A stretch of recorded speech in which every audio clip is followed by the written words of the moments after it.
సమర్థ సద్గురు సాయినాథ్ మహారాజ్కి జై. సాయి భక్తులందరికీ నమస్కారం అండి. మన సాయినాథుని దయ వల్ల అందరూ సంతోషంగా ఉండాలి అని మనస్ఫూర్తిగా కోరుకుంటూ ఈ వీడియో స్టార్ట్ చేస్తున్నాను. ఇక ఈరోజు వీడియోలో మనం చూడబోయేది ఏంటి అంటే, బిడ్డ, ఇప్పుడు చెప్పబోయే మాట నీకోసమే. నువ్వు ఏం చేయాలో అని తెలియకుండా, అర్థం కాకుండా అయోమయ పరిస్థితుల్లో ఉన్నావు కదా. నీకు మంచి దారి చూపేందుకే ఈ సాయి నీకు మంచి సందేశం ఇస్తున్నాను. తప్పకుండా విని నిద్రించు అని చెప్పి బాబాగారు మనకు ఒక మంచి సందేశం తీసుకొచ్చారండి. ఆ సందేశం ఏంటి, ఏం చెప్పబోతున్నారు అని మన సాయినాథుని మాటల్లోనే విందామా. బిడ్డ, ఇప్పుడు నీ జీవితం ఎలా ఉంది అంటే, నిన్ను చుట్టుముట్టి చిక్కులు సమస్యలతో ఉన్నావు. ప్రతిరోజు సమస్యలు ఒకటి పోతే మరొకటి వచ్చి చిన్న చిన్న చిక్కులన్నీ నిన్ను ముడివేసున్నాయి. ఎలా బయటపడాలి అని నువ్వు ఎంతో కష్టం మీద బాధపడుతూ ఆలోచిస్తున్నావు. కానీ నీ తల మీద సమస్య ఉన్నంత మాత్రాన అది విడిపించుకోవాలనే బాధ్యత నీ మీద ఉంది కదా. ఏం చేస్తే ఆ సమస్య తీరుతుందా అని నువ్వు ఆలోచించాలి కదా. నిన్ను కాపాడేందుకు ఎవరూ లేరు, ఆరుదలు చెప్పేందుకు ఎవరూ లేరు అని ఆలోచనతో ఎంతో బాధపడుతున్నావు. నీకు దారి చూపేందుకు ఎవరూ లేరని ఎందుకు అనుకుంటావు చెప్పు. నీ వల్ల అయినంత ప్రయత్నించావు, అన్నీ గందరగోళంగా ఉన్నాయి. నీ చుట్టూ ఎంతమంది ఉన్నా ఒంటరిగానే ఉన్నావు. ఎవరైనా వచ్చి నీతో మాట్లాడినా నీ పెదాలు మాత్రమే బదులు చెబుతున్నాయి తప్పితే నీ మనసు మాత్రం ఏదో ఆలోచిస్తూ దిక్కుతోచిన పరిస్థితుల్లో ఉంది. లోతైన చీకటి పరిస్థితి నీ ఉన్న పరిస్థితి ఇప్పుడు. అంటే ఆఖరి వరకు నువ్వు తప్పకుండా వినాల్సిన మాట బిడ్డ. నీ అన్ని ప్రశ్నలకు సమాధానం నేను ఇస్తాను. నీ జీవితానికి ఒక దారి దొరుకుతుంది. దిక్కుతోచని పరిస్థితుల్లో ఉన్నావు కదా. సరే, ఒక్క విషయం గుర్తుందా? కొద్ది కాలం ముందు ఇలాంటి అయోమయ పరిస్థితుల్లో ఉన్న నీకు బాబా అని పిలిచిన వెంటనే నీకు దగ్గర వచ్చి నీకు దారి చూపి చక్కటి మార్గాన్ని ఏర్పరిచాను. నీకు సరైన దారి చూపించేందుకు ఇక్కడ నీ చుట్టూ నేను ఉన్నాను అని నీకు గుర్తుందా లేదా చెప్పు. ఒక్క చుక్క కూడా నీరు లేకుండా రాళ్ళగుట్టల్లాంటి దారిలో నిల్చున్నావు. ఎటు వెళ్ళాలో దారి తెలియకుండా ఎంతో అయోమయంలో ఉన్నావు. అంటే అన్ని సమస్యలు నీ చుట్టూ ఉన్నాయన్నమాట. పరిష్కారం చూపకుండా ఈ సాయి ఎలా ఉంటాను చెప్పు. నువ్వు కూడా నా బాబా ఉన్నారు అని ధైర్యంగానే ఉన్నావులే. కానీ నీకున్న బాధల వల్ల ఒక్కొక్కసారి నన్ను కూడా ప్రశ్నిస్తూ ఉంటావు. నీకు దారి మళ్లించి మనసుకు నచ్చిన విషయాలు జరుగుతాయి లేదా ఒక కట్టడి వేసుకొని కూర్చున్నావు. జరుగుతాయా లేదా అనే ఆందోళనలో ఉండిపోయావు.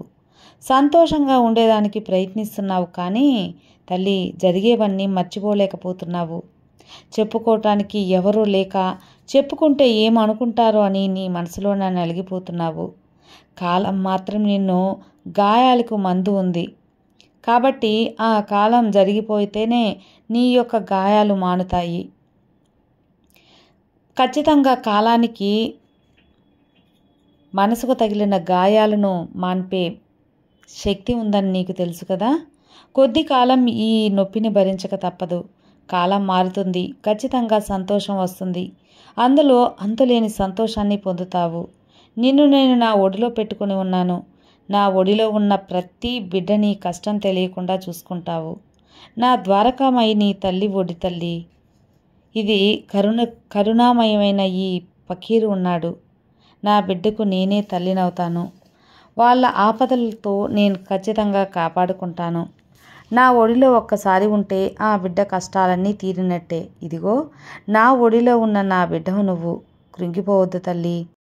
నీ జీవితానికి కావలసినవన్నీ నేను నెరవేరుస్తాను.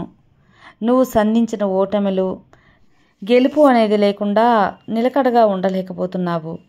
ఇదే పరిస్థితుల్లో ఉన్న నిన్ను ఈ పరిస్థితుల్లోనే అలాగే ఎలా ఉంచుతాను? నన్ను కాపాడు బాబా నిన్ను వేడుకున్న తర్వాత నేను కాపాడకుండా ఉంటానా? నీకు ఆ సందేహమే వద్దు. అనవసరంగా భయపడుతున్నావు అని చెప్పటానికే ఇప్పుడు ఈ విషయం నీతో చెప్పడానికి వచ్చాను తల్లి. నీ కష్టమంతా ముగిసిపోయింది. ఇక నుంచి ఆనందంగా జీవిస్తావు. నీ చుట్టూ జరిగేవన్నీ ఈ సాయి ఉన్నాడు అని గుర్తుంచుకో. అన్నీ మారుతాయి, చక్కగా నీకు అనుకూలంగా మారుతాయి. అనుకున్న వెంటనే ముగిసిపోతే ఇది కాలానికి ఉన్న శక్తి ఏముంది? నువ్వు ఇంతగా కృంగిపోవటానికి ఇక్కడ ఏమీ జరగలేదు. ఇక నుంచి తప్పుగా జరగనే జరగదు, జరగనివ్వను కూడా. నువ్వు నా బిడ్డవు కదా. ఈ సాయి బిడ్డ అంటే సాధారణ బిడ్డ కాదు. నన్ను గురువుగా, తండ్రిగా అనుకుని నన్ను నమ్మితే దానికోసం బాధపడవద్దు. ఎంత పెద్ద సమస్య అయినా నా బాబా ఉన్నారని తప్పకుండా అనుకో. అది చాలు. ఆ నమ్మకమే నిన్ను గెలిచేలా చేస్తుంది. నీ చుట్టూ జరిగే వాటి గురించి ఆలోచించి దిగులు చెందకు. సమస్యలన్నిటినీ నేను చూసుకుంటాను. అన్ని చిక్కులను తొలగిస్తాను. నీ వల్ల అయినంత పోరాడు, తప్పక ప్రయత్నించు. ప్రతి ఒక్క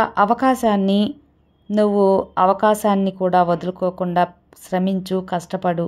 ఇక నీకు జీవితంలో నీకు అన్నీ జరిగిపోతాయి. తప్పకుండా సంతోషం నిరంతరంగా ఉంటుంది. ఇక నుంచి ఏం చేయనవసరం లేదు.